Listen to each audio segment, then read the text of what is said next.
Conversation with Ron McLean. Welcome to In Conversation. Today on the show, Mark Tewksbury and Oluseyi Smith, also known as Shay. Look, our plan is Friday to do a little something around the NHL draft lottery, but this will actually be the last of our chats in the In Conversation series because maybe it's wishful thinking, but the crew has to break from this in order to get ready for the NHL's return to play, which would begin with July 10th and NHL training camp. So that's where the focus of most of our team shifts here in the next week or so. And that means the end of the conversations, which is kind of disappointing because what a joy it's been over the course of the 3 months. I think about COVID-19, we were just creating a concept to help provide content to deal with the health issues, the economic issues, the mental health that we were experiencing. And then obviously we went through so much together, whether it was the tragic shooting rampage, the killings in Nova Scotia, the military helicopter crash, the snowbird tragedy, and then George Floyd. And that saw the transformation of the discussions and into some of our guests really giving us such light. And can't thank them enough. I go back to the very first show we did was Wayne Gretzky and Hayley Wickenheiser. And I recall Hayley was on the front lines in emergency.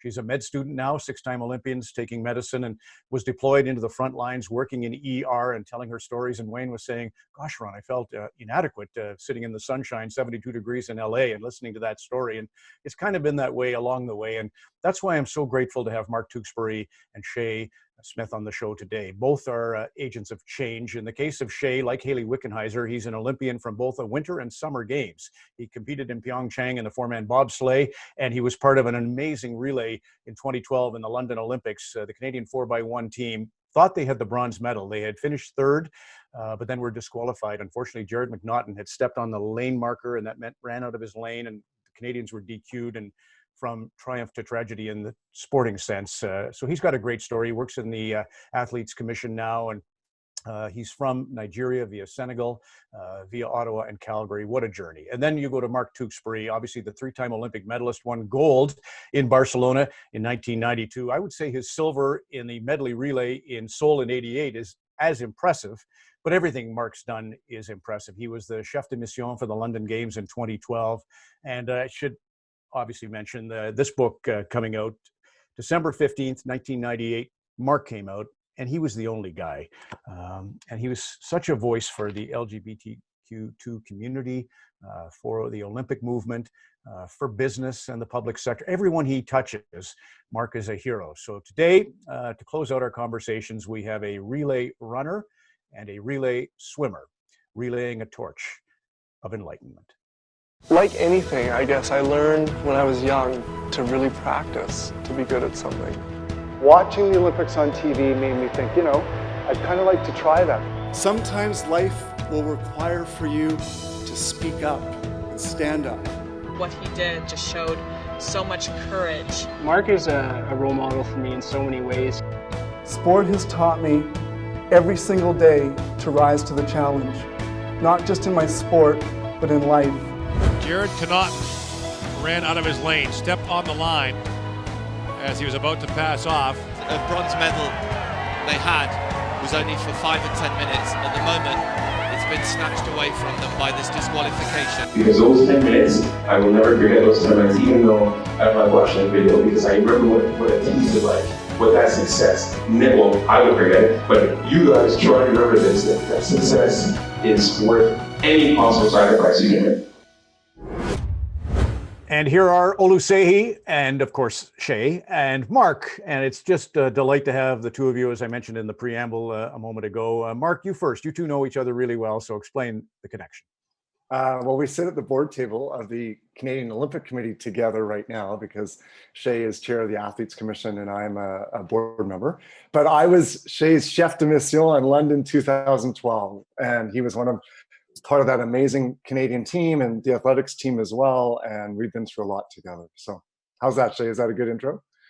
It's a great intro. And Ron, I'd say that Mark was my first chef de mission at the games, and he did such a great job getting everybody inspired and roused. But he also had a really good personal connection with each of us. And afterwards, I wanted to stay friends with Mark because he was just a great guy. Honestly, the lives you touch, Mark, I went on and on a little bit earlier about you. But just that role, and a funny story, I'm putting pressure on each of you to remember speeches you've given in the past, but Kurt Harnett stole your idea of how to be a mission chef when he went to Rio in 2016 and created the acronym CALM, right? Yeah, I had the 4 letters. I didn't put them together. I had cheerleader, ambassador, leader, and mentor, but I didn't put them into an acronym. And I was kind of jealous when I heard he figured that out because I'm Mr. Acronym. But yeah, we kind of, when I took on the role of chef de mission, people didn't really know what it was, even the committee itself that chose the chef. And so I decided to do what a professional would do, and I just tracked my hours. And I just sort of, at the end, could bucket them into those 4 categories. And that's what the role consisted over 2 years. I remember 1,079 hours, right? Yeah, exactly. God, you're good memory. Well, no, I just watched it. So I'm cheating. Just like I watched, Shay, your speech in 2013. So this is a year after the London disappointment. Let's call it that. And I use that word in a way I feel guilty because it was an incredible performance. And it was a technicality that DQ'd the Canadian relay team. Poor Jared Connaughton goes on the line, and that means he's out of his lane. He's the 3rd runner. Well, might as well go there for a second and just enjoy. I can't get over when I watched you get ready as Gavin Smelly's about to lead off, and you're just around 100 meters over there, and you're in your crouch, and I can't even imagine what's going on in your head at London 2012. Tell the viewer what was going on in your head in the crouch. Honestly, what was going on in my head was don't leave early. Don't leave the mark early because Glenroy, my coach, won't let me forget it. But at that moment, you got to be completely focused on what you're supposed to do. And Gavin was coming in, and I was sort of in my head going through the motions, going through the timing, going through what it's supposed to feel like. And then as soon as I got it, I ran like hell, and the rest is history. Which was his specific instruction, which just cracks me out, right? Glenroy, yeah. And you ran his leg. That's considered a vital leg, the second, because the backstretch is the longest distance covered in the 4x1. Your ready room story is fun too, and I think you can kind of lead Mark into his ready room experience in Barcelona in 1992. But tell the viewer what you experienced as you were getting ready to go out into the theater. Yeah, whenever I give speeches at schools or sports banquets, I always bring it up because in London, we had in the ready room where all the countries are putting their spikes on and getting together, a lot of different power dynamics. And there was one moment where the officials were telling us not to put our spikes on, but Bolt says, no, I need to wear my spike. And the official says, okay, you can put your spikes on. But the story that really, the people really enjoy is when I say we were under the bowels of the stadium, and out of nowhere, the Jamaicans start chanting, Jamaica, Jamaica. And then other countries start chanting their names too. And it's just a big cacophony, and Team Canada just remains focused, completely focused, visualizing. I don't know if we were focused or just scared to jump in, but people tend to like that story. Mark, before we go to Barcelona, actually, that brings us then to Victor Davis. I don't think Victor would have sat as a wallflower in a scene like that. So tell me about Victor, because you always tell great stories about 4 swimmers having to come together for the medley relay. A silver medal at 88 Seoul is truly an amazing achievement. Yeah, and first I just have to jump in because I get to straddle these Olympic experiences. Like 2012, I ran into Shay and the team in the village after that disqualification. Shay, I still remember that. I'm sure you do too. It was just such a hard moment for the team, and they were so rallying around Jared, who of course felt terrible, but it was a really difficult moment. So I just had to honor that. Well, hold it. Well, go on, Mark, because that's actually a very, very important point. I think one of your greatest gifts as a chef de mission was not just to be there for the podium performances, but for the crushing performances. So what do you remember about talking to the men? Podium was easy. I didn't realize that part. Podium's easy. It's the 5th, 8th disqualification, whatever, that's really tough, because I'm usually the first person to see the team on site because I have access that their parents and coaches maybe don't have because of my accreditation. So, I mean, I remember running into Jared and he burst into tears on my shoulder. He's not a huge guy. He's sort of on my chest. I mean, he just started to sob. And I just told him, funny, Dave Johnson, a swimming coach, told me years ago when I first made the team and I messed up, he said, hey, everyone's allowed to blank up once, mess up once. And he said, this is your once. And I kind of used the same words to Jared. And he said, it was so big though. I said, yeah, that's why it's only once. Jared's a kid from Prince Edward Island, is now coaching down in Texas, 27 though at the time, and he did well to kind of rally, and you helped him with that. So Victor Davis and his teammates too, I have to say, Shay, you guys were awesome. Well, actually, Shay, then you take it. You take it, Shay. That's a good idea, but then we'll come back to 88. But you take what you tried to do to be of solace. The there wasn't anything special or some brilliant gesture that we all made. I mean, we just were honest and we said, we're a team. I mean, these things occasionally happen, and we win together and we lose together, and don't feel like you are ultimately responsible for the pain that we're all going to endure. We have to stick together in this time, because I mean, who knows? Next year we're going to be back at a World Champs, and we'll do it again. Like, the important thing is to learn from the past, rally together, and make sure not to make the same mistake again. And that was more or less it. Okay, 88, Victor Davis, and then we'll get you to the ready room in Barcelona. Sure. Well, I mean, I'll never forget it, because, we were a team in 88 that just bombed, a swimming team. We had all potential for medals, and none of it came to fruition. Victor missed the podium. He was a defending Olympic champion. And then on the relay, Tom Ponting, Sandy Goss, myself partnered with Victor Davis to come together. And really, like, on paper, we were probably 7th in the world.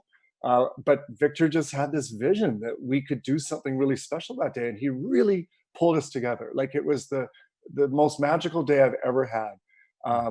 Eating together in the cafeteria before. True story. It started to rain. We were riding our bikes to the pool. He took one of the outdoor umbrellas from the cafeteria. He was that kind of guy. Put it up, and we rode under, like, kind of trying to hide from the rain under this umbrella that Victor kind of stole. So, he was just this ferocious, fierce human being. And before, for sure, the minutes before the race were interesting, because Vladimir Salnikov, the famous 1500-meter freestyler from Russia, was 28 years old, and he just won his first Olympic gold medal because the 2 Olympics before had been boycotted. So he had to wait, and he broke the 15-minute barrier, and the crowd was going crazy. And so, much like Shea's story, all the teams were really sort of starting to get distracted and starting to watch that. And Victor pulled us in and just kept us super focused, like Team Canada did. Interesting, the similarities in London. Well, this is important too, because I remember Davis saying, Tewksbury, this bright light, this young sensation, is suddenly on the pool deck with the absolute who's who of every discipline in the swimming world. And he could see that you were just like starstruck. Is it Absolutely. true? Right? Yeah, because, it's interesting. I never competed against like Mikhail Gross or Matt Biondi, the superstars of the day, because they didn't swim the backstroke. Mm-hmm. And suddenly on the medley relay, like, you're in the ready room with all of these guys. So absolutely, there's a lot of truth to that. And Victor, I'm not kidding. He clapped my ears so hard, they rang until I got out into the pool and we were introduced. It was like, so he definitely kept me focused. And Shea, I'll ask you that same question. So to be on the track again, when I look at that moment in London 2012, it's Bolt, it's Blake. This is impressive stuff for a kid from the Ottawa Alliance. Yeah, Tyson Gay. To be honest, that's why it was so difficult at the end, because we knew that this was the fastest race of all time. The Americans and Jamaicans had both broken the world record. You had 4 or 5 of the fastest people of all time in that race, and then Shea Smith, and then the rest of us, a kid from Ottawa. We finished 3rd. We're on the podium with the best in the world, and I think I'd been competing for a while in 2012, so I wasn't too starstruck because it wasn't my first time on that podium. But I can't say I don't think about that and say, man, what if we had been on that podium with the best in the world? That would have made us officially the best in the world.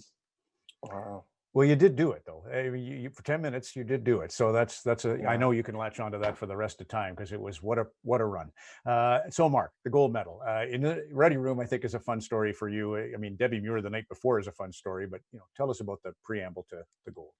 Yeah, just finally in Barcelona, I was so in my zone, and I was just swimming is very particular. You go through in heats. There's 8 of us, so each final has to marshal 30 minutes before for the protocol. And you're really alone with your 7 competitors at that point, and all sorts of stuff went on, Ron. It was a coming of age moment for me in a way. This is end of June is sort of end of Pride Month across the world, and for me it was really a proud moment. It was that I'd done everything ready to get ready physically, but Debbie was my mentor that also allowed me. She was a coach from synchronized swimming, as you know, that gave me technical skill, but really allowed me to open up and share my sexuality at that time when I wasn't speaking about it to anybody in the world. And that empowerment in the day of the race. Like, I remember looking at the best in the world, because it's something when you're there with the world record holder and defending Olympic champions and in this space. And I really thought, what makes me different? And I realized, like, I'm the gay guy here, and these guys have no idea how strong I've had to be. And that became a really empowering thought. And Debbie gave me a note the night before that I was only to read the day of, and it was something that really led me to that understanding of just how strong I'd become. Which had also been part of the year-long journey. So Shay, I'll start with you. I saw you do a speech at Spruce View, and you told the kids, look, you're going to get the killer instinct. You're going to get stress management out of sport. It's going to be great for you in all avenues of your life. There's 3 things you should work on in order to facilitate that. So tell the viewer what those are. And I particularly love number 2, because it really applies to Mark in 1991. But tell the kids and the viewer. The first one, which is repeated by, I think, most people in that position, is you have to set goals and be clear about what you want to achieve. But the second point that you're referring to is the goals you set have to be outside that comfort zone. I often say be comfortable with being uncomfortable, whether it's in training, whether it's the mental aspect and not shying away from the difficult races. That is incredibly important to have as an athlete. And then once you have all that, it just comes down to just doing it. And that's not just what the Nike phrase is referring to. When I think of just do it, I remember a story when I was a long jumper training, and my coach had me doing, I think, 20-meter takeoffs 5-6 times in groups. And I wasn't doing the specific technique he wanted me to do. He kept on saying over and over and over. And by the 20th takeoff, he said, Shay, this isn't going to happen magically on its own. You have to actually do it. You have to think about what you're going to do. You don't just show up at session and think you're going to get better. So in that speech, after the first 2 points, just do it means you have to actually think about what you want to do and do the best job possible. Mark, in your case, the just do it was you went for a date at the training camp in California at Arrowhead, when nobody knew you were gay, and it was really risky to do that, but you did something for your truth, your life. But more than that, you needed to make up the time on Jeff Rouse. He had just blistered the 100-meter backstroke in 1991, and it seemed unattainable. The improvement you needed seemed impossible in the 10 months you had to Barcelona. So how did it happen? Yeah, I mean, still even today, like, to drop 1.2 seconds in a 100-meter race is outrageous and almost unheard of. It was such a huge combination of things, Ron. It was like to Shay's point, like the outrageous dream, like, let's still try to make this happen. The luck of some great people that I needed, the right expertise, were actually in my at my fingertips. Like, the best technical underwater expert in the world, Debbie Muir, happened to be in Calgary. So I got a bit lucky, and then made our own luck. We traveled to Australia. I trained with Lori Lawrence to learn about the heart rate set and endurance to keep my heart rate at 180 beats per minute for an hour. So that last part of that race, you could see I just charged Jeff Rouse and I wasn't fading like I usually did. The mental part, where I was able to open up to Debbie and work with some great psychologists with part of Team Canada. And so just there were so many factors that came together, and I won by 6 100ths of a second. So, which one was the winning one? It's the wonderful accumulation of it all. They say that a hummingbird flaps its wings 100 times in a second. So you won by 6 hummingbird flaps. That's that's how minute. Yeah. Shay, let's just sort of bring it to the present for a moment. In your role as the chair of the Athletes Commission for the COC, we've postponed the Olympics. That's one big one. And we've been through, the ringer: health crisis, economic crisis, and then the social crisis of George Floyd. I'd like to know how you've been processing all of that, and then how you're sharing it with the Canadian athletes. Well, it's a lot. And like in sport, I think I've been relying heavily on data and facts, and something I can really hold on to.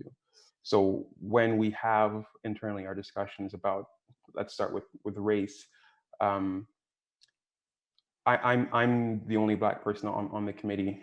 We're diverse gender-wise and geographically spread, but really I am the only minority on our commission. So when we have but the commission has been very supportful. Like, everyone is like, we're one big family. But I feel like, given who I am, I have to be very specific with describing what it is that I'm seeing and what I've experienced in the past, whether it be anecdotes or situations that I felt certain ways. Because if you start to ramble and you start to pull in emotions here and there, I feel that we lose the focus of this moment.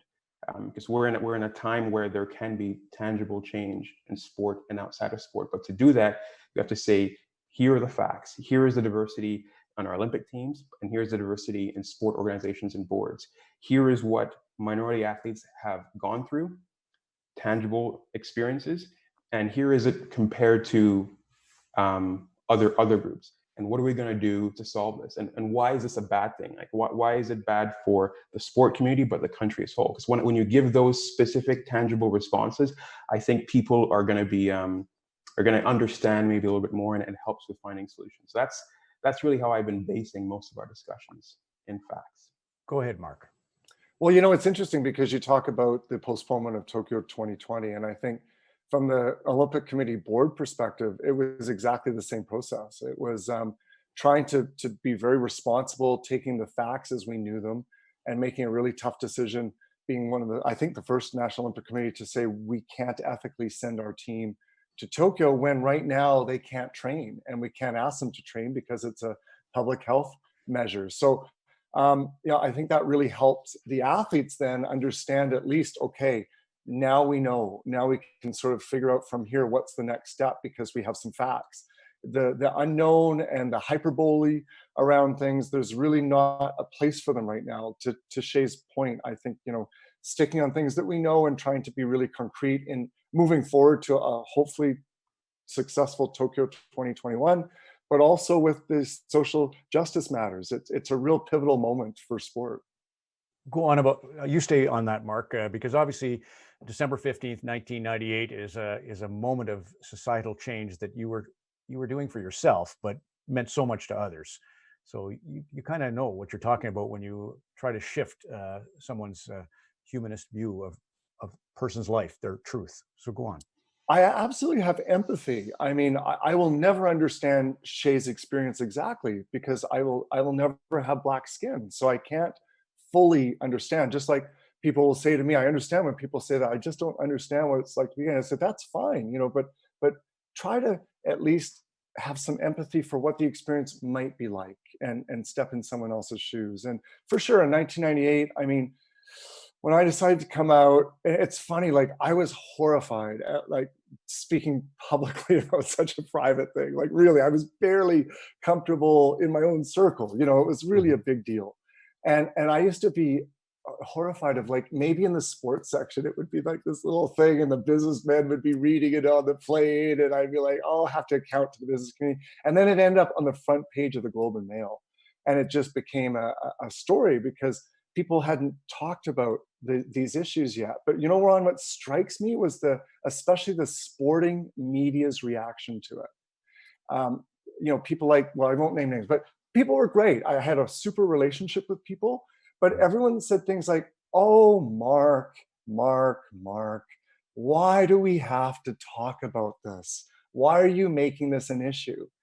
And my answer was like, you don't get the free pass here. You can't say this isn't an issue when we've never even talked about it. Before something's a non-issue, it has to be an issue. You have to do the work.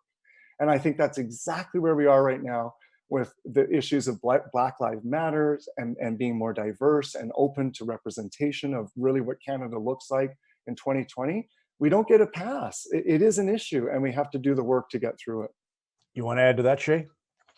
No, I think Mark's spot on. Empathy is absolutely key. And the way out of this is having the conversation and listening for sure, but creating environments where there's safety in sharing your thoughts.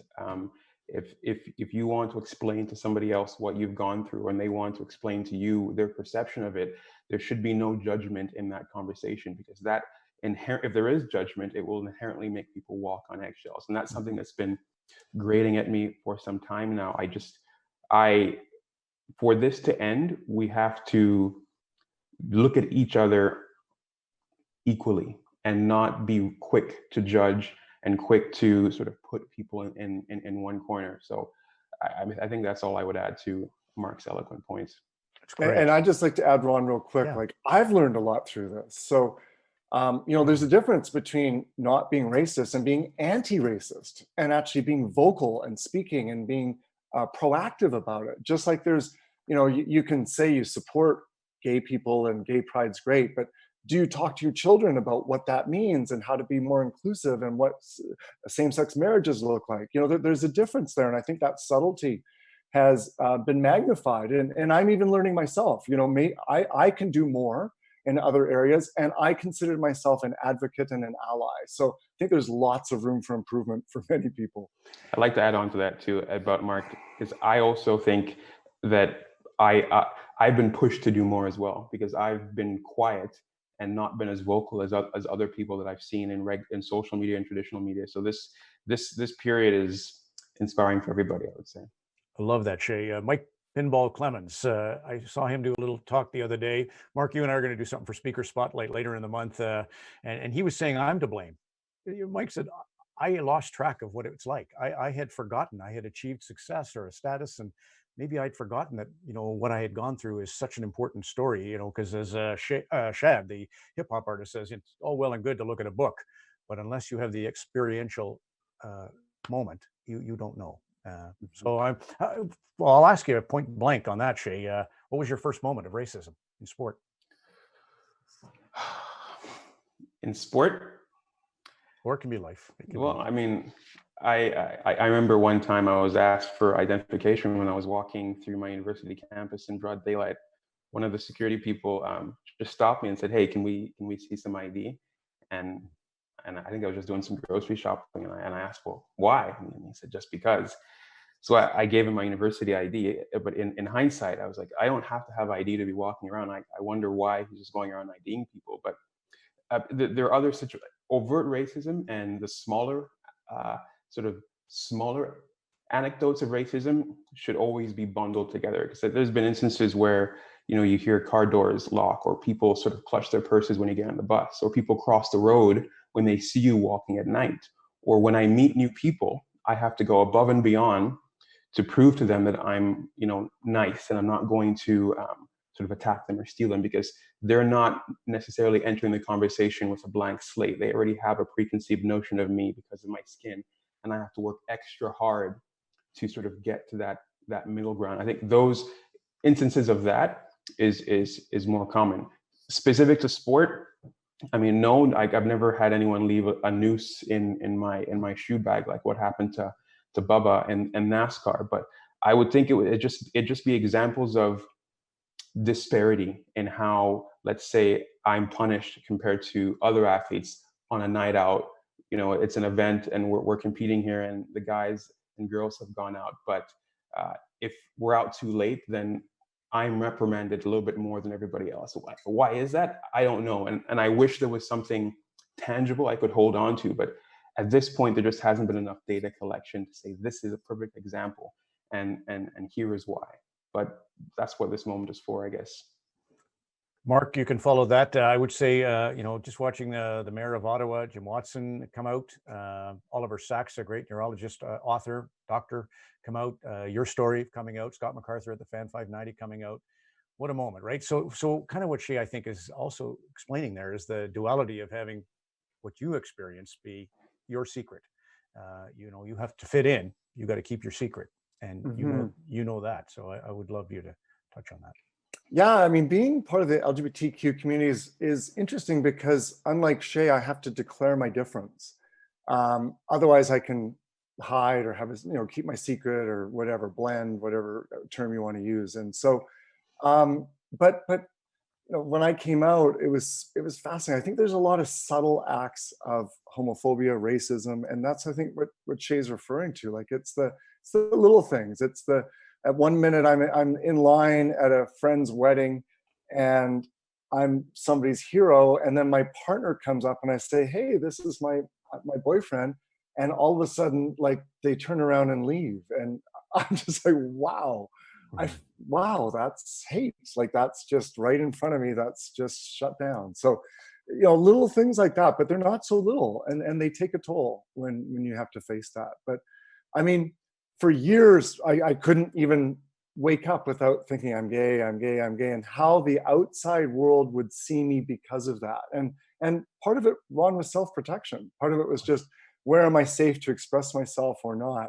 That doesn't exist anymore. But I've been out for 22 years, but it took a number of years to change that. And every once in a while, we'll be somewhere and someone will yell fags, or we'll be in a country where it's illegal to be gay, like United Arab Emirates. And I'm like, okay, like this, this is how life used to be for me. I'm so grateful it isn't like that anymore. Beautiful. Let's close with two things. This is the water bottle from the Canada Games in Red Deer, the Winter Games that we had, Shay. And it was the first thing that came out when we, Lynn Radford and Hugh McPherson and Scott Robinson, it was a water bottle because of sustainability. And that's one of the areas of advocacy for you. And I'd love you to tell the viewer what you're up to there. Yeah, I got some funding from the IOC to implement an idea I had last year, where I'm trying to pair sport with a passion of mine, which is sustainability and renewable energy. So the idea was, in Calgary, for those of you who've been to Calgary, we have a main track by University Foothills Athletic Park, where there's no water fountain there. And the tens of thousands of people and students who go and compete there typically have to buy water bottles from the food truck, or bring their own and then just not drink anymore. So the project was just a small idea to make life a bit easier for people in sport in Calgary who want to reduce their carbon footprint. There's a bunch of other secondary and tertiary goals with the project around carbon dioxide emissions and whatnot, but with COVID, things unfortunately were at a pause. But I'm hoping that next year I can start up again and try and help grassroots sports be a little bit more sustainable, like the large IOC and international marathons are. Mark, the last one for you is Gabriella Cook was social media at our games in Rio, Brazil, and you tell a fun story about flipping the script on the CBC, who it's no cheering allowed at CBC at the Olympics until Gabriella Cook caught you on camera. So tell the story there, and it kind of morphs into a story of gratitude. Okay, sure. A really quick setup. So pre-Rio, all of us analysts and everyone working, the whole broadcast team came together at CBC headquarters, hundreds of us, to have a big 2-day seminar about how to do our best job in Rio. And I was one of the guest speakers. And one of the main points drilled home was, you are not Team Canada. It is not, we did this on the field. It is Team Canada did this. You're objective, you're removed, you're not emotional. And then, of course, the first Sunday of the games, I was on air and didn't have time to get to the pool to see the relay. And of all things, the women's team started that fire that it turned into 6 medals. But they won the first medal on Sunday, and I was just viewing it in kind of the athlete room at CBC. It was actually like a little mobile. You go to kindergarten in the old days. And Gabriella Cook, the social media person, was watching me watch the TV, and she just took out her camera and she quietly filmed me reacting to the win, which I completely freaked out, and had the wherewithal to post that, and I don't know, hundreds and hundreds of thousands of views. The main network made it part of the broadcast, and of course, the week 2, Donovan was actually in the studio, forced to react because it became a new way to do things. So Gabriella completely flipped the whole production on its head.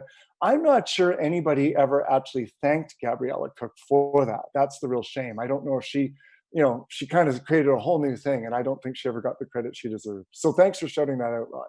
Oh, it was brilliant. Well, I want to include you two in my thank you to the crew here in a second. Who's your greatest leader there, Shay? We'll close with that from you, because you played on the relay team at London. You were in a 4-man bobsleigh at Pyeongchang, and you've been around coaches and leaders. Who's yours? Well, I'll give you 2. Glenroy Gilbert was our 4x1 coach. He's based here in Ottawa, and he's been a bit of a mentor for me since grade 6 or 7 in Ottawa. But then I also have another university coach who, very much like me, is all about numbers and analytics and data. And the mixture of the two of them, Glenroy just getting me pumped up and getting the heart behind everything I do. And then my other coach, Terry, always calming me down and saying, let's calculate this, Shay. Let's make sure we have everything considered. Those two have been great role models for me. So I'll say those 2. Mark? Well, I've got to give a shout out to my swimming coach, Derek Snelling, as well as Debbie Muir. So Derek took me from, unknown to fourth in the world, and I stayed there for a number of years. The final year working with Debbie, got to number one with a broader team, but to both of them, Debbie Muir and Derek Snelling. Well, look, Mark Shea, I don't have to tell you, nobody gets to do it alone. And I wanted to introduce you on this final episode of In Conversation to our incredible team. You saw in Rio de Janeiro, your cheering went viral in a heartbeat, and that was through creative genius. I think there's no question technology is releasing our creative energies. And for us, it's Brooke Raven who's in charge of our social media and is an absolute magician. Brooke, I can't thank you enough for directing folks to the conversations, for all you did in support of the show. It's truly amazing. You're such a talent. Jason Jackson over at Communications, you and the team there for promoting the show.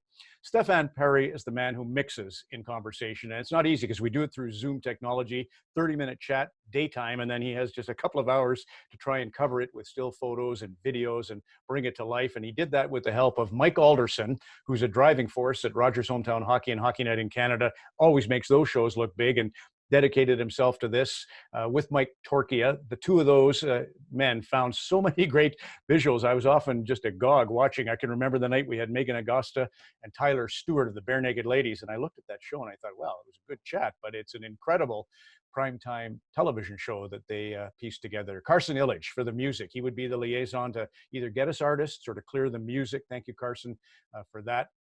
I want to thank Dan Kim, and also want to thank Graham Campbell for your tech support. That was really important for us to make this happen.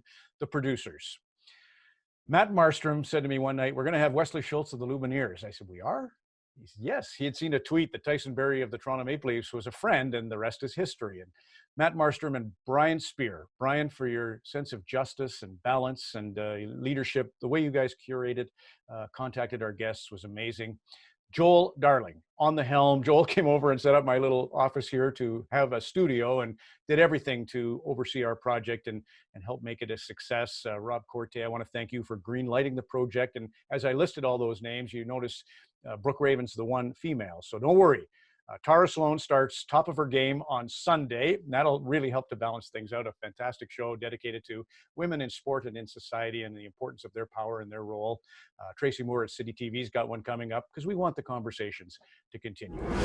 We always close with a song lyric. And Mark, you remember in 1984, Tina Turner released What's Love Got to Do With It? And there was a movie and you just thought, I'm going to be like Tina, go big or go home. So I did this one in honor of you. Thanks, Ron. What sport got to do with it? Yeah. I've been taking on a new direction, but I have to say, I've been thinking of my own protection. It scares me to feel this way. Tina Turner was afraid of nobody, nor should you be. Keep speaking up, keep listening. For all of us at In Conversation, thanks, and so long.